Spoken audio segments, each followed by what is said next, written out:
Hi, I'm Dr. Christopher Gay, a board-certified anesthesiologist and pain management specialist. And I'm Dr. Estrada Bernard. I'm a board certified neurosurgeon.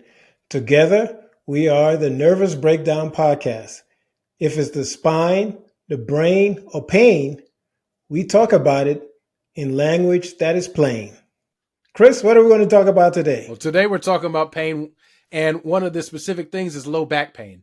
There are many causes of low back pain, but we want to talk about a very specific one that affects a lot of people, a slip disc. Ugh, slip disc. Oh, my back. I cringe when I hear that expression, Yeah, slip me too. disc. Me too. Does a disc slip? Does it? Tell us about it. So if you think about the vertebra being lined up like that, if it's like that, that's a slippage, and that does occur, and that's called a big word, spondylolisthesis. But that's not what people are usually talking about when they say slip disc. Let me show you a model. Yeah, what does it look like normally? Here's the model of the spine. These are the backbone. vertebra. So, and in between the vertebra, the bones of the spine called the vertebra, is the disc material, sort of a cushiony process that provides support, a cushion between the Shock vertebrae. absorbers. Shock absorbers. There you go. Good way to call it. So what usually people are talking about is that a part of the disc may push out, okay? And that's called a disc herniation. Now, a lot of people have bulging disc, which is just a little bit of a push out. It doesn't cause any problem.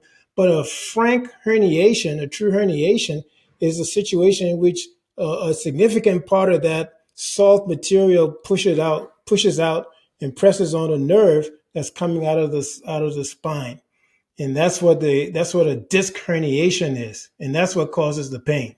Now, so what else do you want to know? Yeah, the disc kind of looks like a jelly donut. It looks like it's firm on the outside and squishy on the inside, and that little leakage of the disc is where they fill it up. Is that? Yeah, that's another thing that's going to make me cringe. Some people have this misconception that the disc is sort of fluid or gelatinous, like a gel donut, but it's not. After doing more than, well, I could probably say thousands of disc surgery, I can tell you that the consistency of the disc is more like crab meat. Crabs in the back? That makes me cringe. No, you don't want crabs in the back. I want them anywhere. Don't want them anywhere. You certainly don't want anything pressing on the nerve.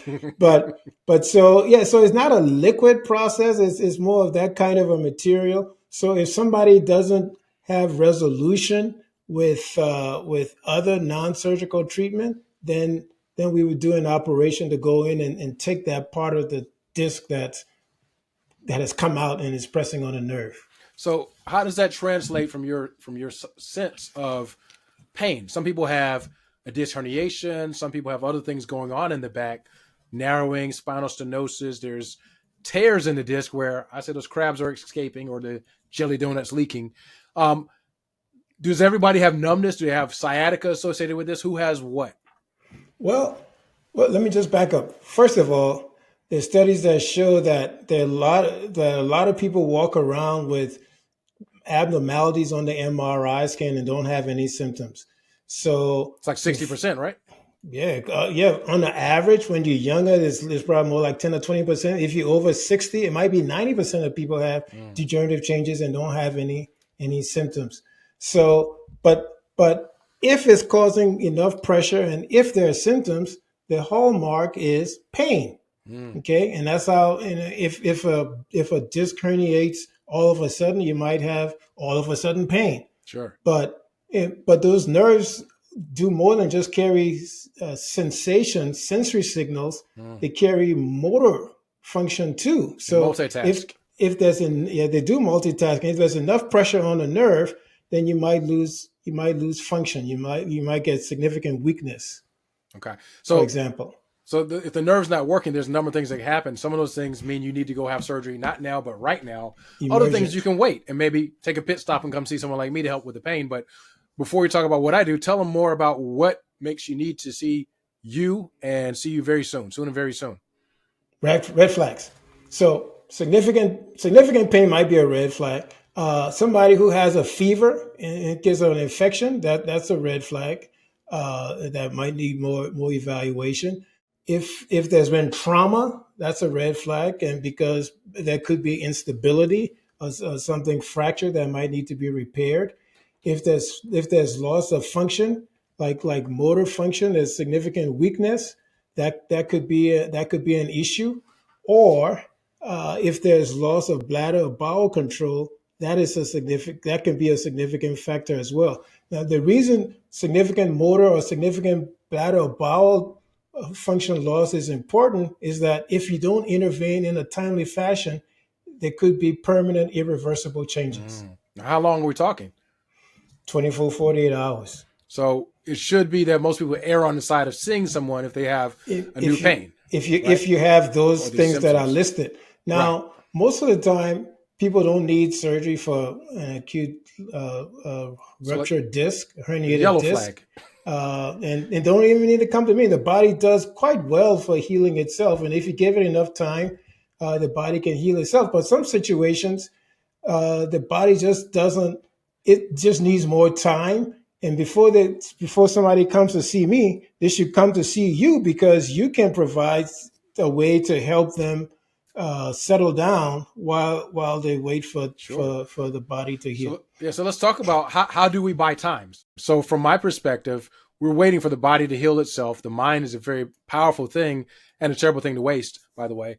But when they come see me, we want to calm down this pain as much as we can so that they can do other things to get back to their normal lives, right? You talked about what happens in the past. They have surgery, and I believe in another episode you mentioned people being on bed rest a long time ago. Immobility is not the answer. You got to move. You got to move it or lose it. So if we can keep them moving, we do that through different injections and medications. I'll talk specifically about the injections.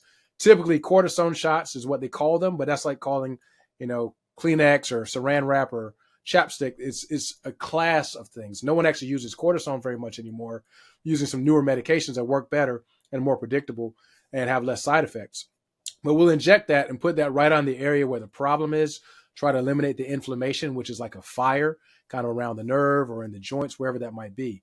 Put out that fire and hope the body grabs the baton and runs with it like a relay race, right? And so if we can get that calmed down, that can allow them to go and participate in physical therapy, massage, whatever else they may need to do to get through this period while maintaining their job, their life, taking care of their kids, their families, whatever it is they have to do in life. So I would call that more of a yellow flag. They don't need to see you yet, but they could be in the queue just in case. But by the time they see you, we've worked out all the things that should have made them better. And if they're not better at that point, then maybe surgery is going to be a better idea for them.